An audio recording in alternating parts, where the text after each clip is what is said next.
وعلى أهلها. بسم الله الرحمن الرحيم. قاعدة تجوید القرآن، سبق نمبر 9. الٹا پیش.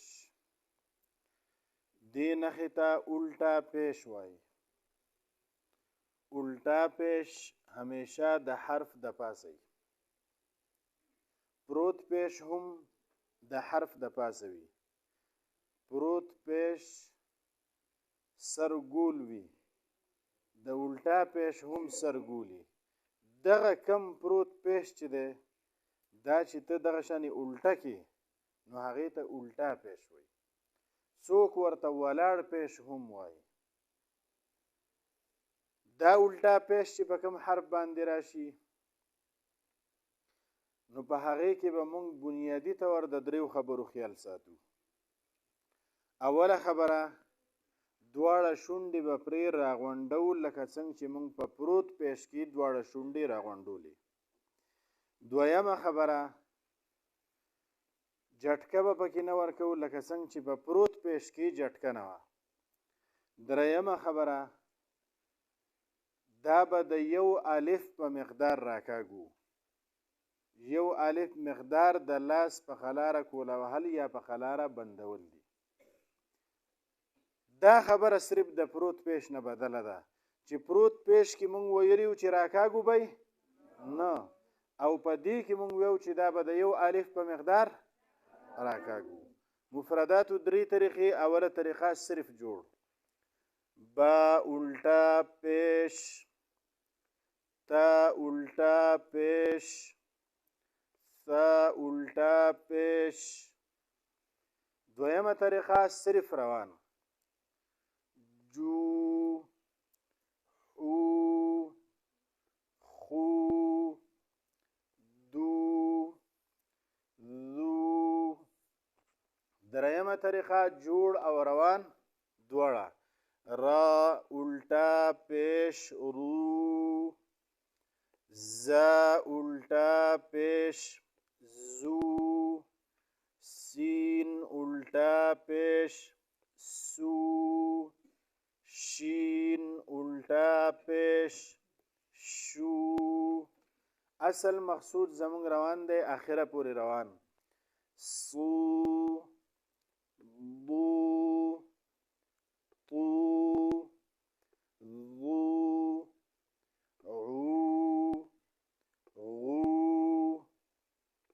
فو، قو، کو، لو، مو، نو، وو، هو، او، یو. مرکباتو کې چې څنګه مخکې څلور طریقې وي نو اوس په پکې هم څلور طریقې دي. اوله طریقه جوړ په طریقه روان. ما ع څه جوړ شو؟ مع. هو څه جوړ شو؟ معه.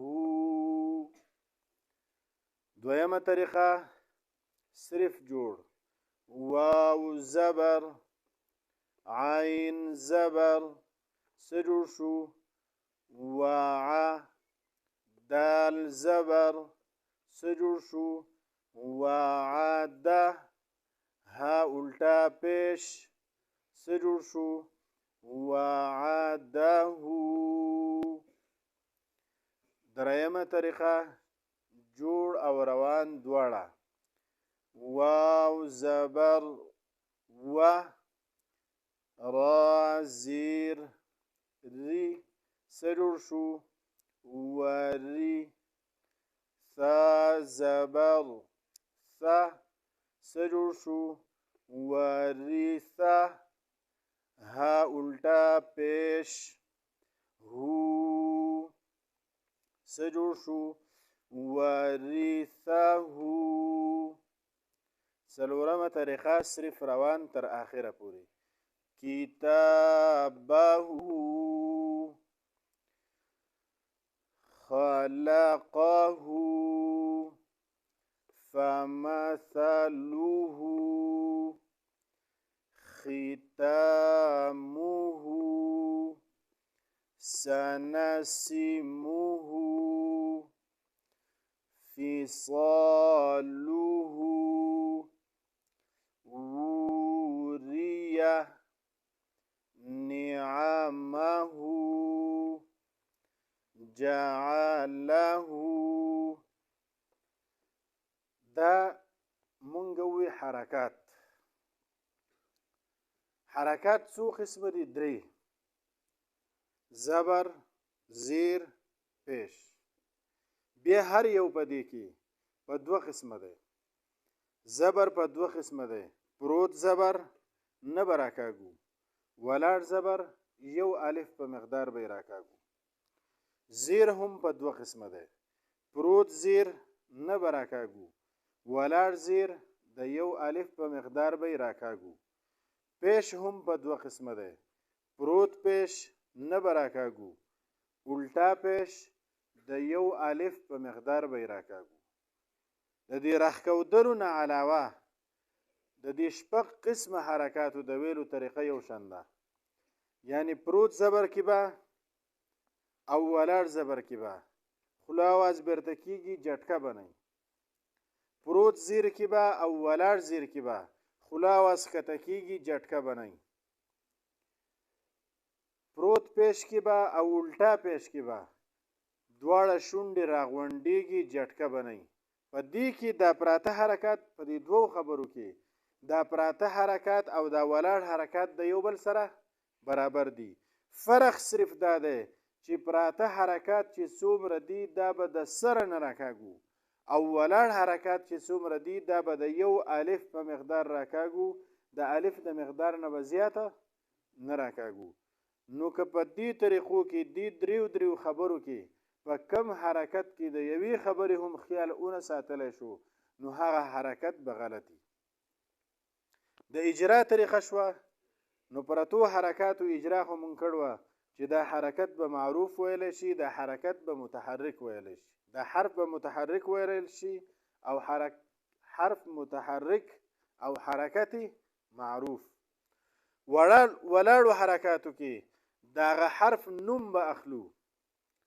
لکه مثلا په دې تا باندې ولاړ زبر دی، نو مونږ به وایو چې دا تا به د یو الف په مقدار راښکودو سره ویلی شي، ځکه چې ولاړ زبر پرې راغلی دی. ها باندې مثلا الټا پیش دی، نو مونږ به د دې ها نوم اخلو، دا ها به د یو الف په مقدار راښکودو سره ویلی شي، ځکه چې الټا پیش پرې راغلی دی. دغه شانې زیر، لکه بیهی، د ها دا زیر چې دی، نو مونږ به د ها نوم اخلو چې دا ها به د یو الف په مقدار راښکودو سره ویلی شي، ځکه چې ولاړ زیر پې راغلی دی.